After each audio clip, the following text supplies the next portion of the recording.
जो लोग हर समय अपने भाग्य को कोसते रहते हैं, उनको यह कहानी ज़रूर पढ़नी चाहिए। एक बार एक इंसान अपनी ज़िंदगी से बहुत परेशान था।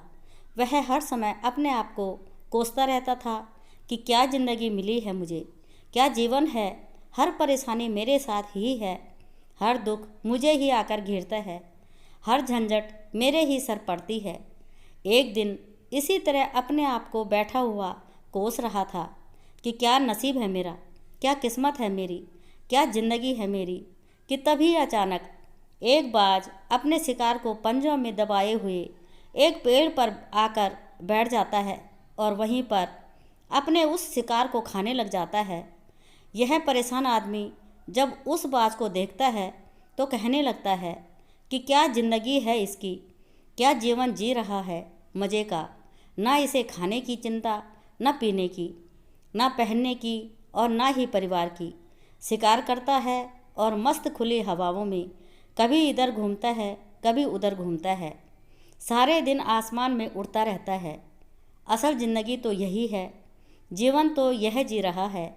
और फिर वह आसमान की तरफ देखकर ज़ोर ज़ोर से चिल्लाता है कि काश मैं भी एक बाज होता तो मुझे भी कोई दुख ना होता, मुझे भी कोई परेशानी ना होती। काश मैं भी एक बाज होता।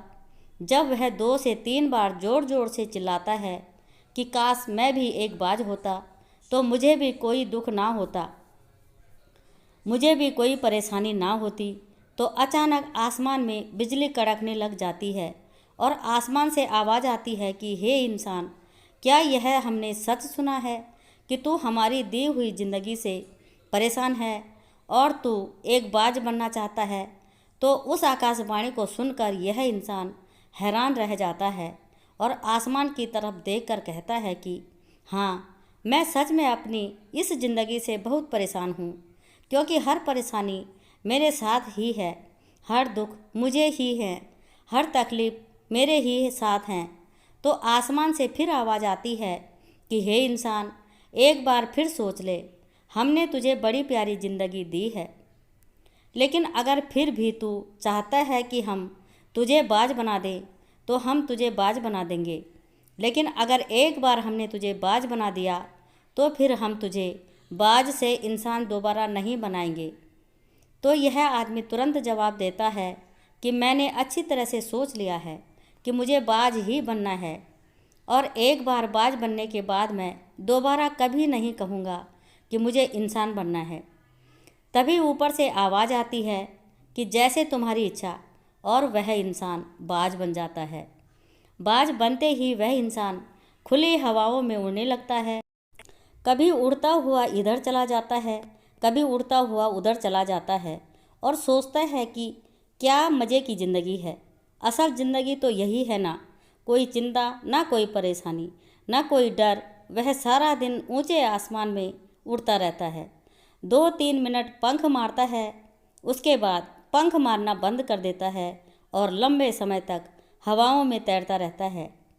इसी तरह हवाओं में तैरते हुए शाम का समय नज़दीक आ जाता है तो वह सोचता है कि मेरे पास रहने का एक ठिकाना भी होना चाहिए, मेरा अपना एक घर होना चाहिए जहाँ मैं रात में आराम कर सकूँ। तो यह सोचकर वह छोटी छोटी लकड़ियाँ इकट्ठा करने लग जाता है और एक ऊंचे पेड़ पर अपना घोंसला बनाने लग जाता है। एक एक लकड़ियाँ इकट्ठा करके वह अपने लिए एक सुंदर सा घोंसला तैयार कर लेता है और रात में उसी में सो जाता है और सोचता है सुबह उठकर शिकार भी करूँगा और सुबह उठकर फिर से मौज मस्ती भी करेंगे, खुली हवाओं में उड़ेंगे। सुबह होते ही वह शिकार की तलाश में निकल पड़ता है। हवाओं में उड़ता रहता है, ऊपर से जाकर देखता है कि कहीं ज़मीन में कोई शिकार मुझे नज़र आ जाए तो मैं तुरंत जाकर उसे दबोच लूँ और वहीं पर खा लूँ। लेकिन उसे कोई शिकार नज़र नहीं आता। काफ़ी समय बीत जाता है, वह लगातार ऊंचाई से शिकार को ढूंढता रहता है, लेकिन उसे कोई शिकार नहीं मिलता। फिर पास एक जंगल होता है, यह उस जंगल में चला जाता है, यह सोचकर कि शायद वहाँ कोई अच्छा सा शिकार मेरे हाथ आ जाए। यह जंगल के ऊपर उड़कर शिकार को ढूंढता रहता है, जंगल के अंदर जाकर भी शिकार को ढूंढता है, लेकिन इसे वहाँ भी कोई शिकार नहीं मिलता। शाम का समय नज़दीक आ जाता है तो मायूस होकर वापस अपने घोंसले की तरफ लौट रहा होता है कि रास्ते पर थक कर एक पेड़ के ऊपर बैठ जाता है। जब यह उस पेड़ के ऊपर बैठा होता है तो उसकी नज़र एक बीमार चिड़िया पर पड़ती है जो कि बीमार अवस्था में होती है। यह तुरंत जाकर उसे दबोच लेता है, उसके पंख निकालकर अलग कर देता है और उसे खा जाता है। उस चिड़िया को खाने के बाद वह अपने घोंसले की तरफ उड़ जाता है और रास्ते में सोचता है कि चलो बीमार चिड़िया ही सही, लेकिन कुछ तो खाने को मिला। वह अपने घोंसले पर पहुंचकर आराम करने लगता है और सोचता है सुबह एक अच्छा सा शिकार पकड़ूंगा और अपनी भूख मिटा लूँगा। जैसे ही सुबह का प्रकाश होता है वह निकल पड़ता है अपने शिकार की तलाश में। हवा में उड़ता रहता है, लेकिन आज फिर कोई शिकार उसके हाथ नहीं आता। काफ़ी समय बीत जाता है।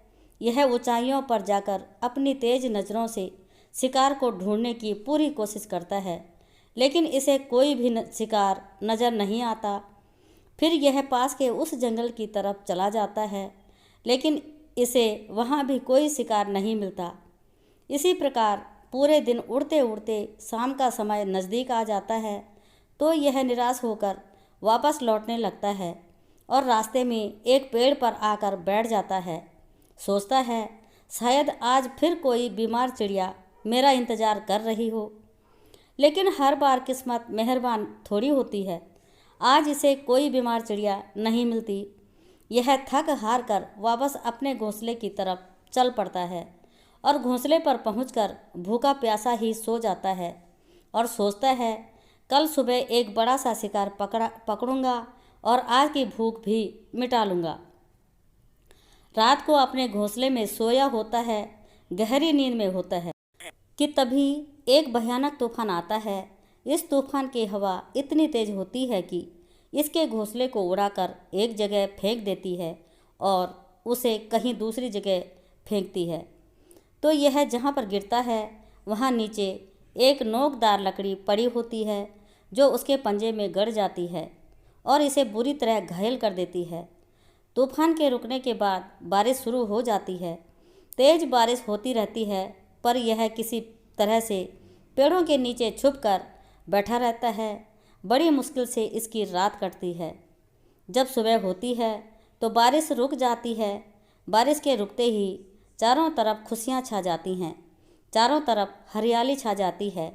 नदियाँ और झरने तेज़ी से बहने लगते हैं। सब कुछ फिर पहले के जैसा हो जाता है। लेकिन यह बाज अब पहले के जैसे नहीं रहा। उसका पाँव बुरी तरह घायल हो चुका है। इसके पंजे में जो लकड़ी लगी थी उसकी वजह से इसका पंजा बुरी तरह क्षत विक्षत हो गया है। और मैं आपको बता दूं कि बाज का जो पंजा होता है वह उसके शिकार को पकड़ने के लिए सबसे ज़रूरी होता है, क्योंकि बाज अपने पंजों से ही अपने शिकार को पकड़ता है, दबोच देता है और फिर अपनी चोंच के माध्यम से नोच नोच कर खाता है। लेकिन अब इस बाज का पंजा बुरी तरह से घायल हो चुका था और वह पिछले 2 दिनों से भूखा भी था। यह शिकार की खोज में थोड़ा सा उड़ता है कि शायद फिर कहीं कोई बीमार चिड़िया इसे मिल जाए, लेकिन कहाँ बार बार कोई बीमार चिड़िया मिलने वाली थी। वह कुछ देर तक उड़ता है, लेकिन फिर भूख और दर्द के मारे थक कर एक पेड़ पर आकर बैठ जाता है। वह पेड़ पर आकर बैठ तो जाता है, लेकिन उसे पता नहीं था कि यहाँ एक और मुसीबत उसका इंतज़ार कर रही है।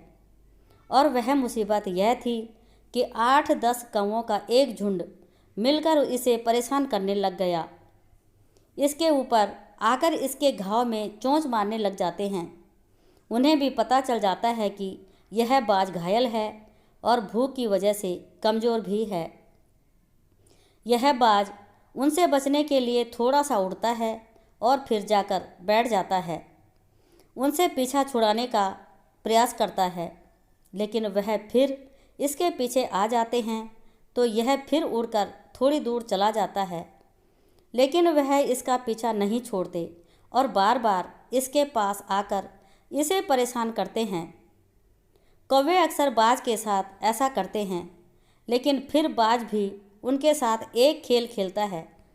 जब कौवों का झुंड बाज को परेशान करता है और उनका पीछा नहीं छोड़ता, तो बाज हवा में सीधी उड़ान भरने लग जाता है। वह तेज़ी से सीधा ऊपर की ओर उड़ने लग जाता है।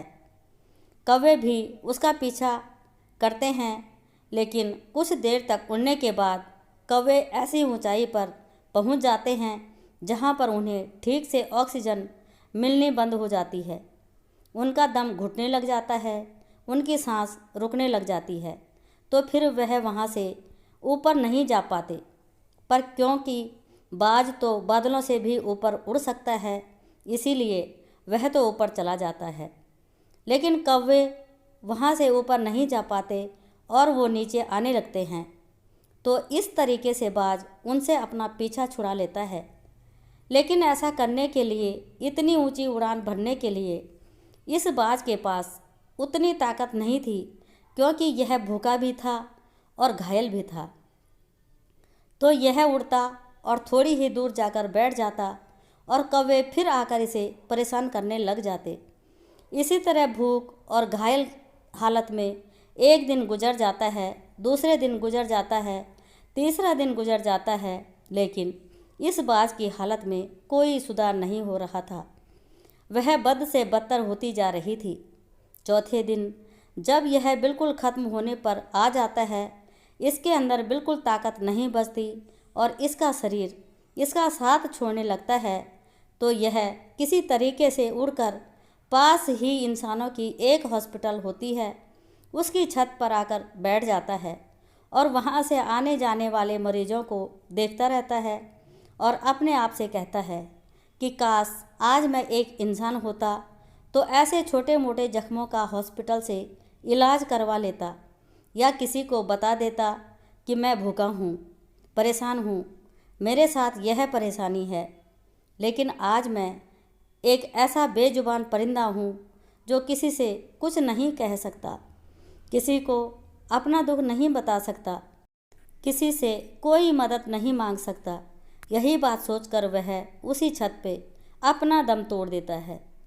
वह अपनी जान की कुर्बानी तो दे जाता है, लेकिन साथ ही साथ हमें भी यह सीख दे जाता है कि आपको जैसा बनाया गया है, आप जैसे भी हो उसी में खुश रहो और उसी में बेहतर करने की कोशिश करते रहो, ना कि इस बात से परेशान रहो कि काश मैं ऐसा होता, काश मैं वैसा होता, काश मैं यह बन जाऊं। आपको जैसा भी बनाया गया है, आप उसी में अपना सर्वश्रेष्ठ करने का प्रयास करते रहो। दोस्तों, यह कहानी तो काल्पनिक है, लेकिन हमें जीवन का एक बहुत ही महत्वपूर्ण नियम सिखा कर जाती है कि हम जैसे भी हैं अच्छे हैं, बस हमें उसी में अपना सर्वश्रेष्ठ करने का प्रयास करते रहना चाहिए। तो कैसी लगी आपको कहानी, ज़रूर कमेंट करें और पसंद आए तो चैनल को सब्सक्राइब करें, लाइक करें। जय श्री कृष्णा।